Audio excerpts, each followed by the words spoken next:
Hi, my name is Sofia Bothwell, and this is the continuing reading of Claudia and Other Stories, my book of short stories. Page 13.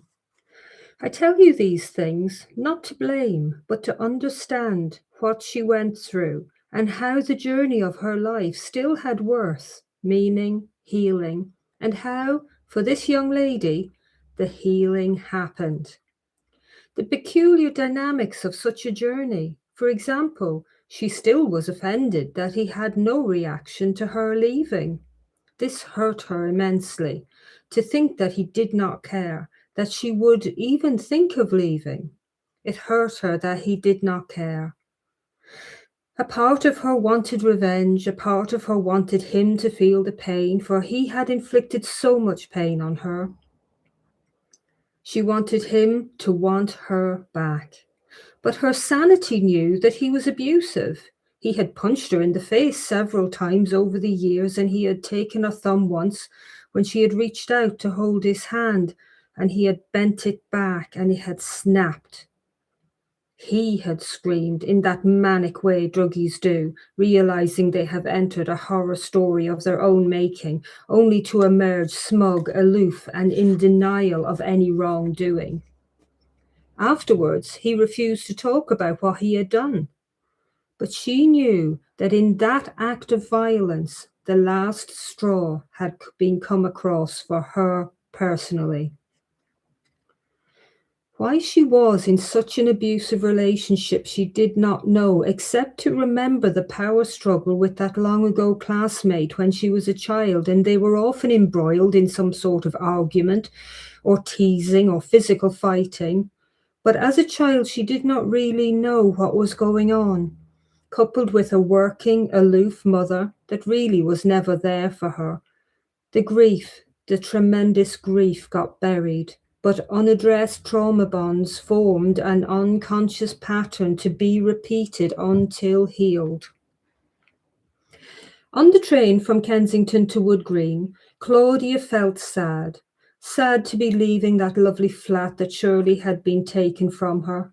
And now a sense of loss predominant in her life, feeling so crushed and humiliated at having been ignored, bullied, and overruled so much in the past 5 years. She felt as weak as water, but maybe she would be strong enough to start again. Too late, she thought. Too late to start again. She was only 25. She did not realize she had plenty of time and had made the right move. So Claudia had found the wherewithal to leave the ugly Claude and begin her life afresh, without being one part, the lesser part, of the comic tragic duo that day had been. How she would continue afresh, she did not know, save for one step at a time. And the next step was here, Wood Green. Claudia took a few days to settle in, unpack her things, and walk around her new area. She discovered Ali Pali nearby, that glorious hill, casting its mystical gaze over central London down below, and seemingly so far away. She strolled along the lovely red brick terraced rows of houses. She passed a local delicatessen and noticed a sign in the window, "Help wanted, training given." She entered the small shop to see a petite white woman with a Cockney accent cheerily welcome her in, and there and then interview her and hire her to start the following day, 6 a.m., sandwich making and cheese selling to the local folk. Fresh rolls, pastries, baked potatoes, and lush salads, all on a takeaway basis and made fresh every day. What wasn't sold got collected by the local nuns to feed the homeless. Claudia was happy and tired after the 10-hour shifts she would put in, but food was taken care of, and she ate healthy salads, and enjoyed freshly baked potatoes from the freshly baked bread as well from the baker next door. that supplied their bread for the shop rolls she prepared with love for the many customers. Love, her boss Amanda used to say. Love is the main ingredient. Plus, good quality, fresh food will give you a successful catering business. You have got to love the job. I knew the moment I saw you that you could and would put love into your work. That is why I hired you, Amanda stated to Claudia one day. They became good friends, working side by side. Claudia loved her new life. She loved the company, she loved the experience and learning the business. She loved taking Amanda's dog for a walk in the local park every day. She loved the hassle-free, drama-free environment. No one dominated her here. She could relax. Alice was a customer who had a therapy room in the local healing centre. She was distributing flyers for a certain healing method of breathwork and asked Amanda to put one in her shop window. Amanda was happy to oblige. Claudia was fascinated and went to Alice's workshop group session. The first time you were given the false coin, it caused you your first emotional pain, Alice explained. You repressed that pain. It could have been being separated from your mother at birth. You cried. You knew you needed her embrace to survive. You needed her milk, her love, her. You needed your mother to survive. Too great a pain engulfed you when that separation happened, and most newborn babies leave their body because it is too painful. This is called going unconscious. Thus is the beginnings of addiction, for addiction keeps you unconscious or distant from any repressed pain. Breath work can heal that. Alice explained all this in the first workshop, and that was the start of Alice and Claudia's friendship. Claudia saw the spiral of her life's events continually moving upwards in a sort of cosmic order. Silent, correct, unveiling secrets in grace. Aha moments, Alice would call them. And Claudia was just beginning to think that these aha moments might just be the most important thing in her life. 2 years later, Claude passed away, died in France in a car accident. His drunk father was driving. Both died. Claudia heard about the incident several months after the fact. What a shame, but no big surprise. She felt nothing. Today she is meeting her mother and sister, plus Alice, for a coffee shop catch-up. She no longer works in the deli. Her life moved her on. And now she's dating a Romanian. Who dates a Romanian? My daughter Claudia, that's who, exclaims Maud, Claudia's mother. Bringing disgrace to the family. I don't know what I'm going to do with you, Claudia, Claudia's mother exclaimed.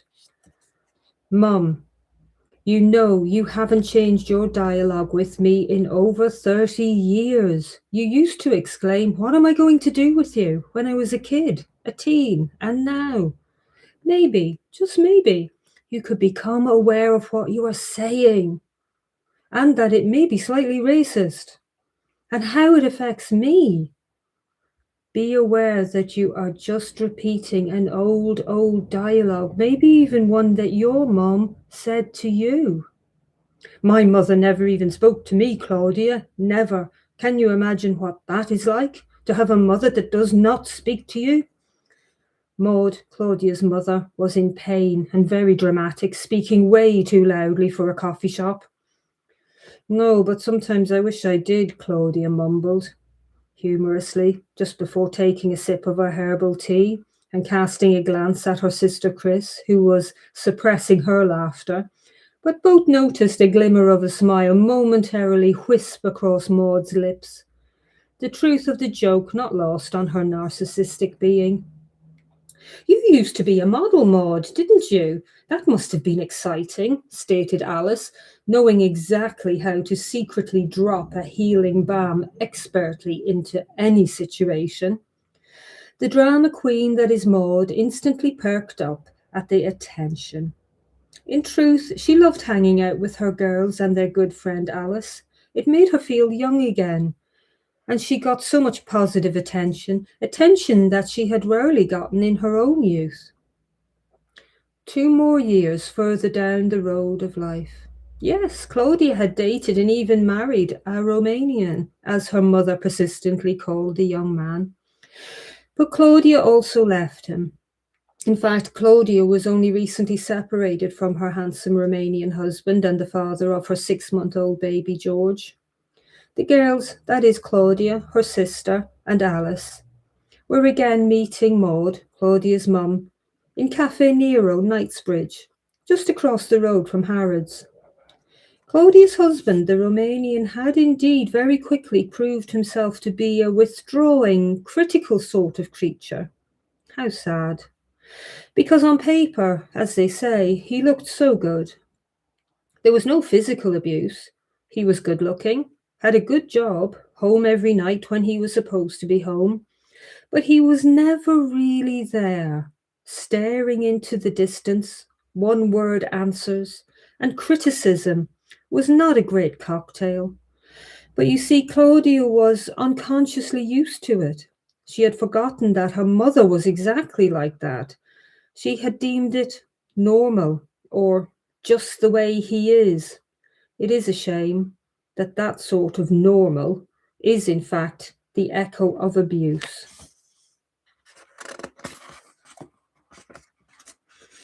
And it is very harmful to oneself and others. So her husband left. They never divorced. He met someone new very quickly and had no interest in his child, but did send an automatic payment towards the child's upkeep because he was advised to do so by a family member who studied law. Claudia never really knew what was going on in his head or even in his life. When she used to ask him personal questions, the pain of the silent look that was his repeated reaction or the dismissive was enough to simply have her wanting to take their son and be very far away from him and his pain dumping antics. And so it unfolded. He stayed away from her and the baby. Claudia was glad.